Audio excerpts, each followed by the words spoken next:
Welcome to American Christian or Christian American. I'm Sean Legacy. I'm your host. If you're new to this channel, I welcome you. There's some earlier episodes, the first ones I did last year, which could help you set a ground base of what we're doing. Also, right now, we're in the middle of a three-part interview.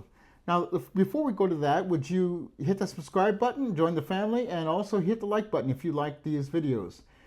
This is a second interview with Mr. R.T. Watkins. If you haven't seen the first one, it might be good for you to step back and watch that one. It's about 15 minutes long, and that will help you understand who he is and where he's coming from as we continue through these interviews. There's going to be a total of 3. This is a part 2. So, Mr. Watkins, welcome back. Thank you, and thank you again for having me on your podcast. So, Mr. Watkins, you have heard the phrase, slavery ended a long time ago. Why can't they just get over it? Can you talk about that? So, I find it interesting that no other group of people is asked to just get over it. No one asked Jewish people to forget the Holocaust. You wouldn't tell a person who's had major trauma to just forget it. Those who died in 9/11 and the families that were affected, we don't tell them to just forget it. Every year, July the 4th, there's a big celebration all over the United States about 1776. And that was a long time ago. But nobody says, forget it. But we want African Americans to forget slavery, which is comprised of trauma, terrorism, brutal oppression. So that's what I say. I'm asking a question back. We don't ask anybody else to do this. Why are African Americans asked to forget about it? Well, I'm going to play devil's advocate here. So if anybody has not watched this podcast before, this is not necessarily how I think. But, I mean, the people who went through that a long time ago aren't here anymore. How in the world would that affect people today? Well, because of slavery is why we are where we are today. So, and the people that don't know their history and people that don't know what happened are very likely to repeat it. So, yeah, some people aren't here today, but they had families, and that gets passed down generation after generation after generation. Certain things, certain attitudes, certain thinkings, certain fears. So, no, you can't just forget trauma. It sounds to me what you're talking about is when you are a child in a family where people have been traumatized, that the way they raise you is affected by the trauma, which will impact you as well. Correct. Yes. Yeah. But then again, on top of that, there's also been Jim Crow, and people will also try to dismiss that. Well, that's over. Why don't we get over that? But is it over today? Well, as we talked about in the prior video, we talked about a system. And that system has been going strong for a long time. And until that system totally changes, yes, it's still going on today. With who's in control, who has all the money, who takes all the credit for things they didn't do. So it's still going on today. Now, are some things better? Yeah, there's some things better. But the system is still intact. I think I've done it in several different episodes recently where the system, whether I use that exact term or not, is re-insurging itself now. So I think I've talked about the idea. I just maybe look for a comment from you, is that the people resist and they have made progress, which is good. But then people think they get comfortable that they've gotten far enough and they back down. But the system of racism and power in this country doesn't back down. And so when it finds a way to reinsert itself, like it is doing now under the current leadership, it begins to roll things back. And why some people are responding, it takes too long for people to really start responding as they should. Can you comment on that? Well, they are rolling things back, with books in schools, with DEI, with critical race theory, with the Civil Rights Movement, the Voting Rights Act. A lot of things are trying to be rolled back, so it still happens, still part of the system, and especially today, and our current leadership didn't start it, but he's really pushing it hard because it was going before him. But so yeah, Perhaps quieter, right. but it was still going. Now, one last side question before we get into the next question. Andy Barr is out here. He's been. This video will come out a little later than today, but it'll be out in May. But it's still part of the Senate race in Kentucky, and he calls DEI evil.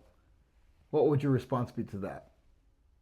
Well, my response is when people open their mouths and tell you who they are, believe them. And I've seen his ads and some other ads, and they're telling us who they are. Mm-hmm. You can't get around it. Believe them. Right. And vote accordingly. The people who would follow that usually are gullible because they don't really look at things themselves. They just go on to key phrases that fit with how they feel. Yeah. And it works. I mean, that's why they do it. But if you're somebody who doesn't have to think about other people's problems and those kind of things, yeah, you'll just go right on thinking, oh, this is going to help me, and it's really not, because right. There's a group of people in our country that are poor, and they're not people of color, but they're being hoodwinked and bamboozled. Mm-hmm. And to be fair, this is not just African Americans who get fooled this way. Any human being, which we are all human beings, who doesn't really take an interest in what's going on around them can be tricked by just a simple little phrase that sounds good to whatever they've heard. Right. And so it's really important for all of us to be able to, we have to look around in life. We have to be part of life. Otherwise, life just runs over us. So the next question I have for you, Mr. Watkins, is you are a Christian man. Mm-hmm. How has the church in America helped or hurt the problem of racism in America? I guess I'm looking for both. Wow. Well, and I'll keep saying this, we have to still look at the system. That system is something else. That system controls everything. Slavery, I believe slavery lasted so long because not enough white Christians stood against it. They didn't stand against it. There's stories where white Christians would go to service and go to church and come right out of that service to a lynching with children watching. And it was like just a part of the day. So when you view the Bible through Western lenses, you end up with a racist theology. a racist theology that continues to oppress people. The Bible is not an American document. It's not about the American flag or patriotism. The church in America really helped to perpetuate the system of racism and slavery. Now, you know, at some points there was some white folks that helped slaves escape, help them, you know, to where they needed to be, you know, kind of did some undercover work to help. But it wasn't enough white people to just, you know, stop it. You know, it was just those few, you know, that helped people that were trying to get out of that system. So, and during the civil rights movement, there were others who stepped up, other white Americans and people that stepped up, and some of them lost their lives for it. Mm-hmm. So this isn't really against Caucasian people. It's against those who follow a system of racism. It's because all of us are human beings. Yeah. But when you follow a system of racism, which unfortunately has been the majority of Caucasian people in this country, and it ranges from the person who actually tries to do the harm, from those who just sit by and don't do nothing. And really, they're just as much a part of the system as the person who actually does the harm. Mm-hmm. So can you talk about ways that the church has actually helped fight against racism? Well, just like what I said, there are some churches here and there are some white pastors here and there that are standing up and saying some things, and really, and then there's some white people that aren't really Christian that are standing up, speaking against racism and things like that. But I have seen some white pastors in their churches that are standing up against it now. It's not a lot. Mm-hmm. But you know, that's a way to help, and some that have come on board to the fight and walked beside us and stood with us and died with us and went to jail with us and all that. So right. So there have always been people who stood against it. The problem is it's been so many people on the other side. And while I think it has gone a little bit more that way, it's still too many. Yeah.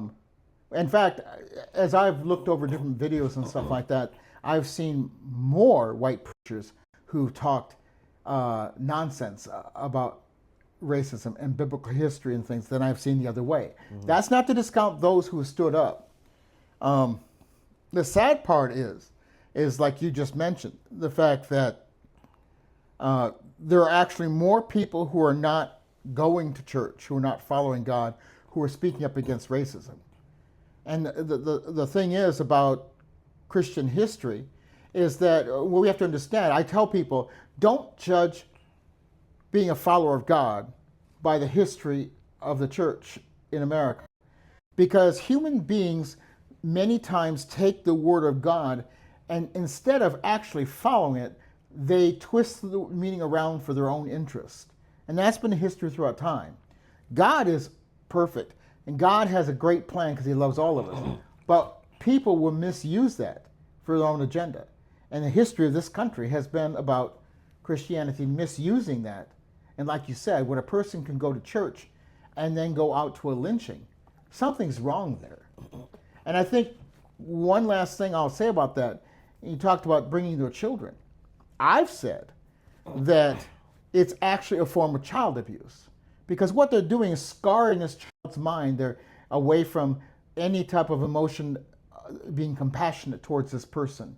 And they're creating a new racist person because they have been scarred that way. Now, people can still break away, but it is a way of indoctrination, having them see and say, this is a good thing, like you're killing a wild animal or something else. And yet, some people have more compassion towards animals than they do other human beings. True. So, if a white person were to say to you, I want to understand what should I do? What would you say to them? Well, don't tell me to get over it.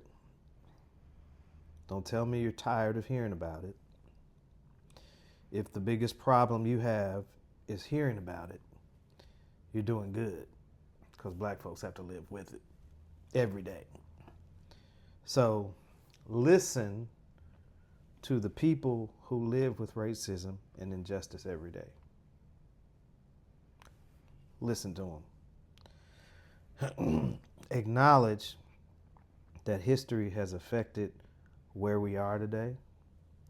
The past has affected the present. So you must understand our history to understand where we are today. You know, acknowledge it. Listen to the people who are going through it. You know, if you're not going through it, you can't tell me how I'm feeling or tell me what I went through, because you can't understand it. So you have to listen to the people that are going through it if you really want to understand and help. So if I was a white person, and I've said this before, I don't like to call myself white, because the term white was created as a term to divide people. I'm a light brown skinned person. I'm European descent, but I'm still in the brown category, just a very light brown. But if a person's out here and you say go listen to them and go talk to them, some people are going to, because they have really associated hardly anything at all. Where can you suggest them to go? To talk to people, to meet people, so they can get those experiences. Because people are, with all our different personalities, we react differently. And if a person really does want to learn, but they're overwhelmed, how do I just don't want to go up to somebody in the street and, stop them. Where would you suggest the good places for them to meet people, to talk to them? Yeah, I guess I would suggest going to African American churches. Are all of them great? No, but there are some churches out here that do that well, and they're Afrocentric. They are it's a liberation theology that is taught, and you can understand a lot that just going to white churches, you'll never hear this. So my suggestion would be to tap into an African American church. So you're saying that Caucasians would actually be welcome to come to an African American church? Oh, most definitely. Most definitely. I mean, that's my experience, but yeah. People out here may not understand that. Yeah, and I know one time I switched cities. I moved to a new city, and I was calling around to find churches to go to. And that was back when they had phone books. And the person on the phone, he must have picked up on either my accent or my voice, that I was, not white. And he told me, you can come here, but you would probably be more comfortable over on the other side of town. So he was basically telling me, there's a black church over there that you can go to. You can come here, but you'll probably like it better over there. I just didn't think that was necessary, but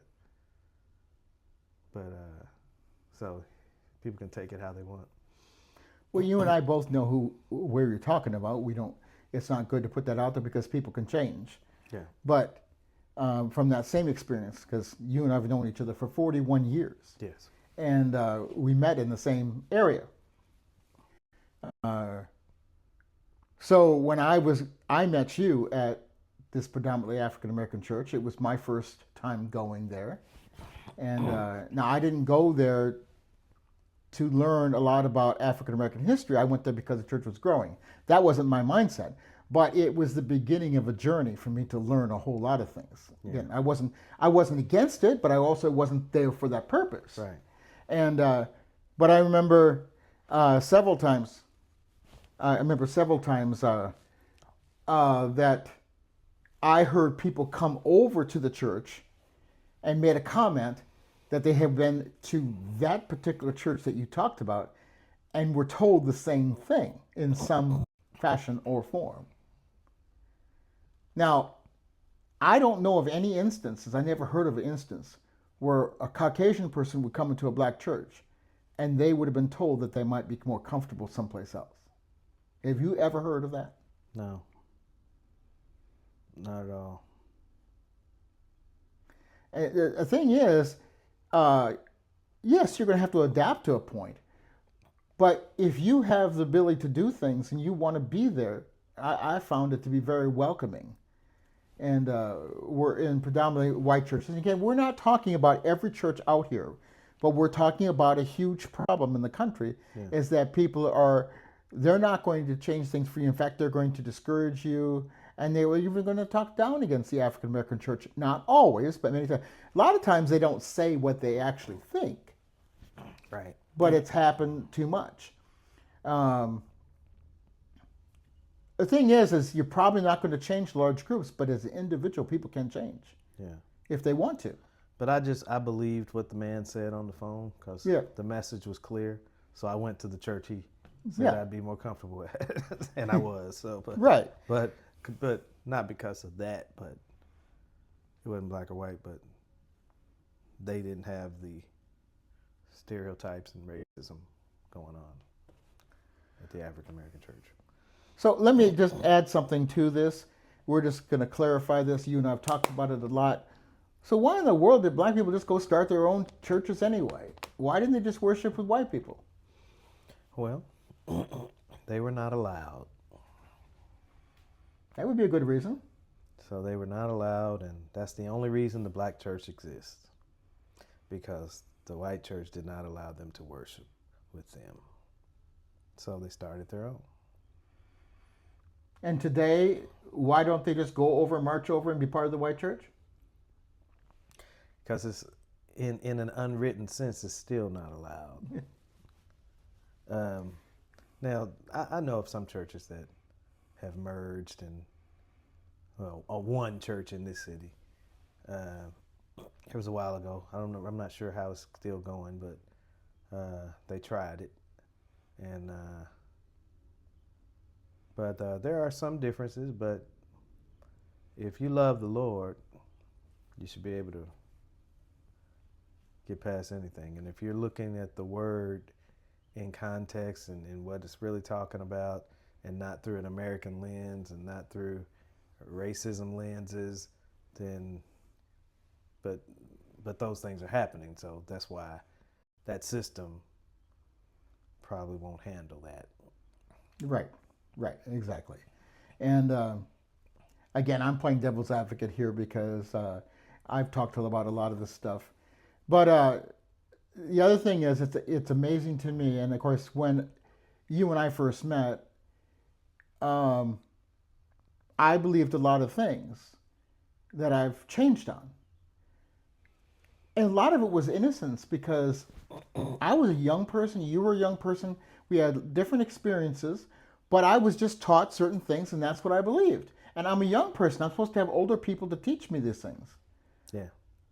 But it comes down that there's just verses they read over and then they say that that's what it means, and it doesn't mean that at all. No. So if you don't study for yourself, if you just accept somebody else, that is a perpetuation of the problem that's been going on. Yeah. I'm going to have to. All right, Mr. Watkins.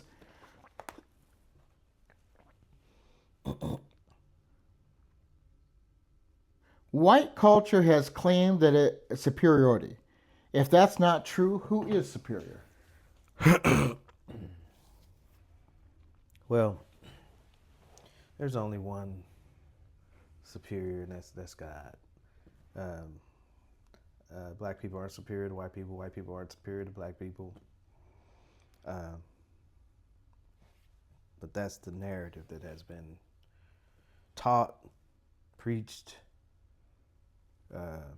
used as a tool to keep people down. So no, there's no superiority. So that white superiority is just false. I'm going to add one more sideline to this, if it's okay. So with DEI and all these other different things, and then certain people like Charlie Kirk and other people claim that white people are being discriminated against. What is your response to that? Well, it's just not true. Um, Nobody's taking anything from white people. They're still in charge. They're still running everything. They're still all the DEI is doing is you have to just look at other people. You got to give other people some chances. And people are qualified people. I'm not just talking about any Joe Blow. These are qualified people. And I've seen some experiments where there was a qualified black male with an impeccable resume who didn't get the job over a felon white male. And I've also seen it in, because I used to hire and fire. And I would get certain questions sometimes on somebody I hired. But I always made sure I had the most qualified person. So you can ask this question, but this resume and their history says different. So, and I stood on what I believed, and hired who I wanted to hire. So yeah. Would you agree with my statement that the only reason that people would claim discrimination is because they're so used to being at a superior level that if they have to come down to equality, they feel like they're being discriminated because they think they deserve to be superior? Yeah, they think it's their job, and it's not their job. You're assuming they're taking our jobs. You don't have the job yet, so it's not your job. It's up for anybody's job. So yeah, I agree with what you're saying. It would be different too, is if there were more African Americans being hired in a variety of jobs than white people, especially since they populate less of this country. But African Americans still amount to a very small percentage of the workforce in many professional jobs. True. Yeah. So I have seen a few African American doctors, but very, very few. Right. So I don't think we've had a great deal of harm from those programs. And I think it has helped some people. And the funny thing is that DEI has actually helped more white females than anybody else. True. So, all right. So this is going to conclude our second interview, and we'll see everybody again for the last interview. Thanks again for joining us on American Christian or Christian American with an interview with R.T. Watkins.